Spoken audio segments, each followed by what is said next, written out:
Imagine you are out on the water, searching for that perfect fishing spot, but you cannot see what is hidden beneath the surface. This is where your fish finder becomes your best friend, acting like your eyes underwater. Understanding what your fish finder is showing you can make all the difference between a slow day and a great catch. On a fish finder, fish cover generally appears as distinct, often irregular shapes and structures that stand out from the flat or gently sloping bottom.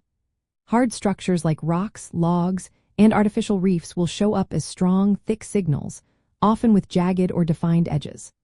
Softer cover, such as weed beds or muddy bottoms, will appear as fuzzier, less intense signals, often forming a cloud-like or uneven layer above the bottom line. The way fish cover appears on your fish finder is all about how sound waves, or sonar, interact with objects underwater. When your transducer sends out a ping, these sound waves bounce off anything they encounter. A hard object, like a submerged tree trunk or a boulder, reflects a strong echo back to the transducer, which is then translated into a bright, thick line or shape on your screen. This strong reflection indicates density and a firm surface. In contrast, softer materials like thick aquatic vegetation absorb more of the sound energy, resulting in a weaker, less defined echo. This is why weed beds might look like soft, fuzzy blobs rising from the bottom, or even a different colored layer, depending on your display settings and the type of plant. The angle of the cover also plays a huge role. A vertical rock face might show a steep, abrupt change, while a gently sloping sandbar might just be a subtle rise. To effectively use your fish finder, start by adjusting your sensitivity to get a clear picture without too much clutter. Look for abrupt changes in depth, irregular shapes, and anything that breaks up the natural contour of the bottom. Hard bottoms, which are often great for structure, will usually show a thicker, more intense bottom line, sometimes even with a secondary echo visible below the main bottom reading.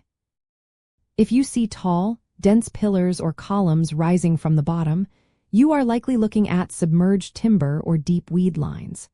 Remember, fish often hide directly within or very close to this cover, so keep an eye out for fish arches or marks appearing right on or next to these structures. A key insider tip is to pay close attention to the base of structures, especially drop-offs and ledges. Fish often stage on the down current or shady side of these features, waiting to ambush prey. Another valuable insight is to distinguish between dense baitfish schools and actual cover. While baitfish can look like a cloud, they usually move and disperse, whereas cover remains static. Also, learning to read your bottom composition display can tell you if you are over hard rock, soft mud, or gravel, which directly influences the type of cover and the fish species you might find there. By understanding these visual cues and how sonar works, you are not just looking at random lines and shapes on a screen, you are actually reading an underwater map. Each distinct mark and anomaly represents a potential haven for fish, offering food, shelter, or ambush points.